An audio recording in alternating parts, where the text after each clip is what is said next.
Hi guys, hope all is well. Chris again. I'm gonna do a review today of a film that I watched last night. Really good film, brilliant. And that film is Bad Ronald. It's a 1970, I think it's 70. Let's have a look. 1974 TV movie. If you haven't seen this film, I do recommend it highly. Now, you can get it on eBay. You also can get it on Amazon. I got a copy on Amazon for £10. It is quite rare and it is limited, but like I say, you can get it. It didn't get released on VHS, and it is now on Blu-ray. It's only recently, within the past couple of years, come out on DVD release. But originally, it was, like I say, just for TV, a TV movie that was made in the early 70s. It's not too long. It's only on for about an hour and 20 minutes. I'd say an hour and a half, but I definitely recommend it. Like I say, we'll go out and watch it if you can. Maybe download it or just go and buy a copy. I'm sure you'd be able to get a hold of one. Now I'll just give you a basic plot of the film. Um, Obviously it's about a guy called Ronald. He lives with his mum. Now him and his mum have this, weird relationship where, well, I wouldn't say weird, but it's borderline sort of like his mum's quite obsessive. She doesn't really want him to go out. She doesn't really want him to associate with people, on the town, girls, etc. And I mean, they have a mutual respect for each other. I suppose they do have a good relationship in the sense that Ronald looks out for his mum and his mum looks out for Ronald. But one day he decides to go out and to ask some girl out, one of the local girls that live in the area, and he spruces himself up. He puts a nice jacket on. He has a shirt. He puts some aftershave on. He goes out and goes to ask this girl out on a date. Now, when he goes round to the house, she's having like a pool party with a group of friends, and when Ronald turns up, they start to make fun of Ronald and mock him and stuff. But even though he's getting made fun of, he still decides to ask the girl out on a date, and she basically just rejects him. And they continue to mock him and stuff like that. And Ronald obviously gets a little bit, pissed off with all this, and on his way home, he stumbles across this young girl on a bicycle who he, accidentally knocks her off the bike. Again, they have a bit of a row, and the girl goes on to mock Ronald. She skits his mom. She basically says that no one likes you, Ronald, and you're not going to get a girl and stuff.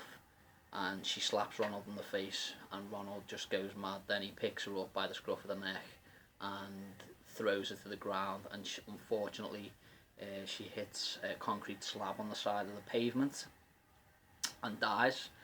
And then from that part, it goes to when Ronald returns home to his mother. But at this point, it's late in the evening. He comes home and he's covered in mud. He looks really distressed. You can tell he's upset and stuff. And his mum asks him, what's happened.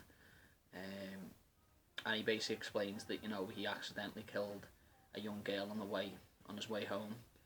Now, obviously, his mum's concern for Ronald's obviously well-being and doesn't want him to get locked up and get in trouble with the police and stuff. So they spend the evening, wondering what they're gonna do really about the whole situation.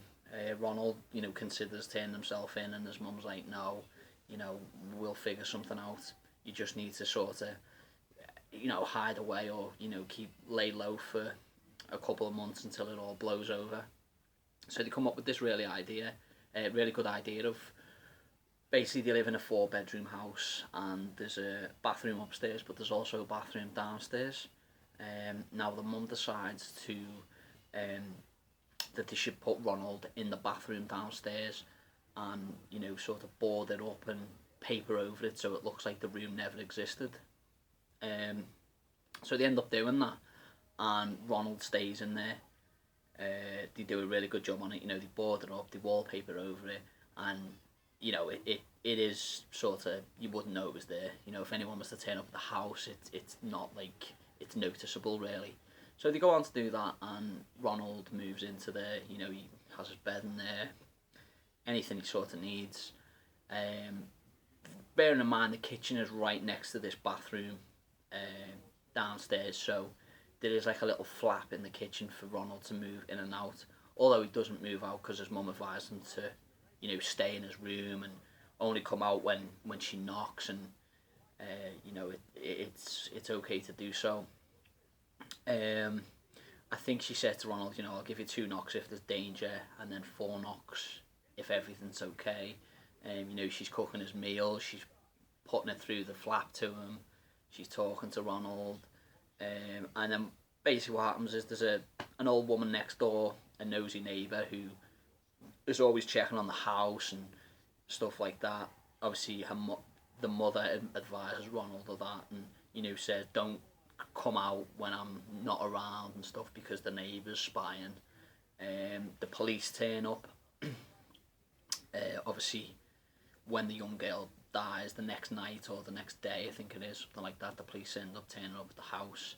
And they're snooping around, but like I say, they don't find Ronald because Ronald's in this room and it's papered off, it's boarded up.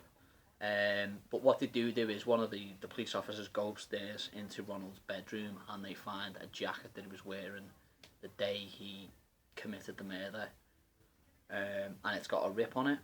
And he also finds a note which says to his mum to say that, you know, he's done something really bad and he's had to go away. Now, obviously his mum and Ronald have discussed this, and he's done this you know, before the police turn up, so it's, you know, sort of a scent to get the police away, really. So the police come round, like I say, question his mum. His mum just says she doesn't know where Ronald is.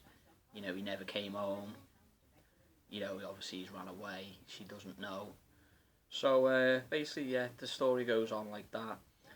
And one other thing I just need to mention to let you know as well is that Ronald's mother is pretty sick as well. She has like this gallbladder problem. And one particular day she's having a meal with Ronald. Ronald's in his little, you know, crawl space room enclosed, and the mum's just sitting in the front room, but she can see Ronald and she can speak to him, and she's basically advising him that she needs to go to hospital for an operation, and she's going to be gone for like a week or so. Obviously Ronald is a bit, you know, frightened by it all. You know, he's a bit like, you know, I don't want to be left alone for that amount of time. But his mum's advised him that, you know, she has to have this operation. You know, she supplies him with loads of food and just advises him not to leave the house. Now, there's some sort of complication with the operation involving his mother, and unfortunately she dies. Now, Ronald's not aware of that at that point. He's, you know, just continuing to stay in the room. He paints and draws and stuff and does little exercises to sort of keep him busy.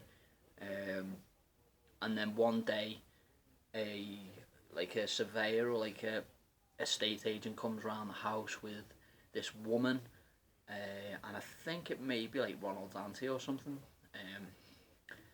And you know, they're talking about selling the house and getting things, you know, out of the house and stuff.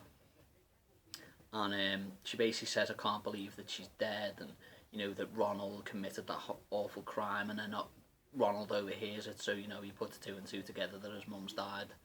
And then it just goes really creepy. Then it's just about Ronald in the house on his own, and then this family move in who have 3 daughters, and then Ronald starts to make these like sort of spy holes in the walls and peepholes so he can, you know, sort of watch the family really, and you know, he knows their every movement, and it's really strange. He starts to like come out when they've all left the house, and he's eating the food out of the fridge, and he's spying on the girls in the bedroom and stuff. It's pretty strange, and it is quite creepy. Basically, what happens is then that the mum and dad of the 3 girls go away for a couple of 1 or 2 nights, and then that's when Ronald decides to, you know, throw caution to the wind and, you know, show himself in the house, and he starts you know, talking to the girl, one or two of the girls, and it's just really bizarre. But I'm not gonna spoil it now. I mean, I've explained it pretty much in depth throughout the film. That's sort of what happens, the plot. But I'm not going to give away what happens at the end and what essentially happens to Ronald. There is a bit more that does go on from follow on from what I've said. But like I say, yeah, if you haven't seen this film, go out and watch it. It's absolutely brilliant. Okay, and I hope you like that, guys. And hopefully I'll see you soon with either a review of, well, an update with some new films or a review of a film I've recently watched. But yeah, that was Bad Ronald, and hope you enjoyed it. Take care.